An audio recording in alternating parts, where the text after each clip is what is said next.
요즘 우리는 퍼스널 브랜딩이라는 말을 자주 듣는다.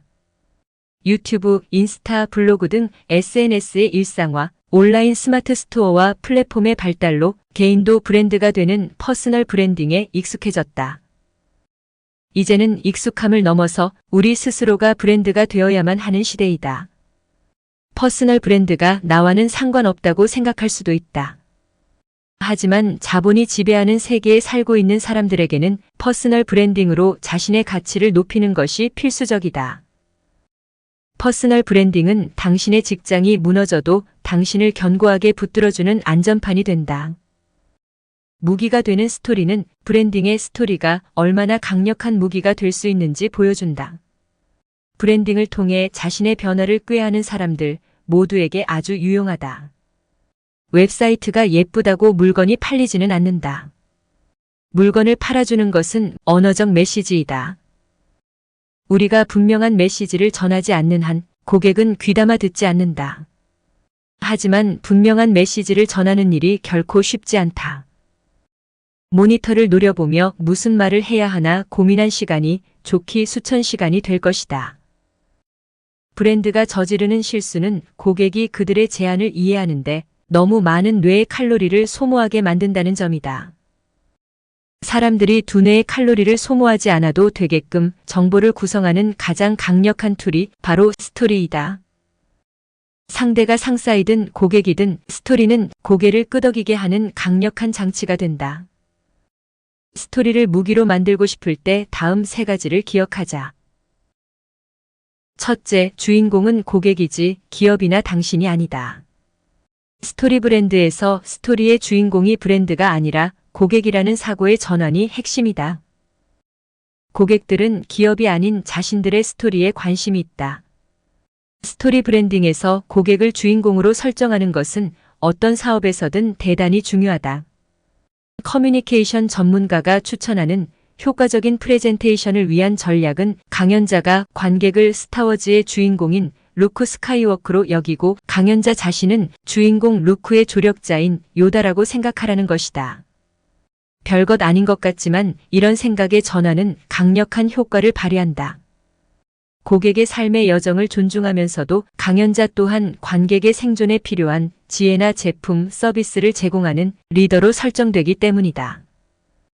모든 사람은 각자 자기 삶에서 주인공이다.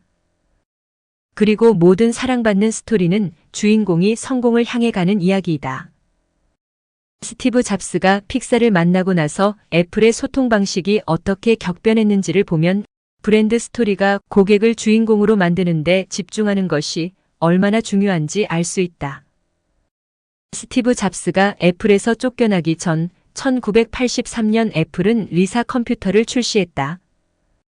잡스는 리사 홍보를 위해 뉴욕 타임즈에 장장 9페이지에 걸친 광고를 냈다. 거기에는 리사의 사용법, 우수한 기술적 사양 등이 빼곡하게 나열되어 있었다. 나사 직원이 아니라면 아무도 관심 갖지 않을 전문적 이야기였다. 리사 컴퓨터는 완전히 실패했다. 쫓겨난 잡스는 애니메이션 스튜디오 픽사를 인수했다. 토이스토리 몬스터 주식회사 니모를 찾아서를 만든 바로 그 픽사이다. 스토리를 전 세계에서 가장 잘 만드는 사람들과 일한 후 잡스는 모든 것이 스토리임을 깨닫는다. 애플로 돌아간 스티브 잡스의 소통 방식은 완전히 달라졌다. 잡스가 내놓은 첫 광고에는 단 2단어만 적혀 있었다. Think different. 컴퓨터는 애플의 광고에서 사라졌다. 애플은 모든 고객이 살아 숨쉬는 주인공이라는 사실을 이해했고 고객의 스토리를 활용했다. 애플은 주인공인 고객이 자신을 드러내고 목소리를 내기 원한다는 것을 알았다. 고객이 자신의 숨겨진 천재성을 인식하지 못하는 문제를 안고 있음을 파악했다. 고객이 자신을 표현할 수 있는 도구인 컴퓨터와 스마트폰을 제공했다. 애플의 스토리는 애플에 관한 것이 아니다. 그 스토리 속 주인공은 여러분이다. 애플의 역할은 제임스 본드 영화에서 큐의 역할과 비슷하다. 싸움에서 이기기 위해 필요한 도구가 있을 때마다 주인공이 찾아가는 조력자 인물 말이다. 사실 스토리에서 가장 큰 권위를 가진 사람은 주인공이 아니라 해리포터에서 덤블도어와 같은 가이드이다. 하지만 스토리의 주인공이 가이드인 경우는 거의 없다. 가이드는 그저 역할 하나를 수행할 뿐이다. 스토리의 초점은 주인공에게 있어야 한다. 성공적인 퍼스널 브랜딩을 하고 싶은 당신이 이 점을 잊어버린다면 고객은 스토리의 중심이 누구인지 헷갈릴 테고 흥미를 잃어 자리에서 일어설 것이다. 당신이 스스로 브랜드가 되고자 한다면 당신은 주인공이 자신의 문제를 만날 때 도와주는 조력자가 되어야 한다. 둘째, 브랜드의 스토리는 단순하고 분명해야 한다. 영화 감독 알프레드 히치콕은 좋은 스토리란 인생에서 지루한 부분을 덜어낸 것이라고 했다. 좋은 브랜드 전략도 마찬가지이다. 회사의 메시지가 넘치더라도 고객이 지루해할 부분을 모조리 걷어내야 한다. 고객의 열망을 찾아내고 오직 그 하나에 초점을 맞추어야 한다. 그 외에 제공할 수 있는 좋은 것들은 하위 항목이다. 하위 항목은 고객의 기본적인 하나의 열망이 충족된 이후에 시선을 받을 수 있다. 스토리는 분명하고 단순해야 한다라고 말하자 한 페인트 회사의 리더가 말했다. 우리 회사는 하는 일이 너무 다양해서 메시지를 단순화할 수가 없습니다. 그 회사의 웹사이트에는 링크가 수없이 많았고 연락처 정보부터 시작해서 회사 연역까지 온갖 것들이 잡다하게 망라되어 있었다. 우리는 처방을 내렸다. 복잡한 웹사이트를 지워버리고 페인트를 칠하고 있는 사람의 사진 옆에 우리는 못 칠하는 게 없습니다라고 써놓고 눈에 잘 띄게 견적 받아보기 버튼을 만들었다.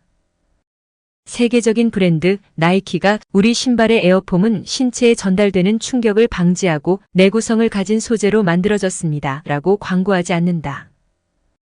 로고와 Just do it. 그리고 열정적인 사람만 보여줄 뿐이다.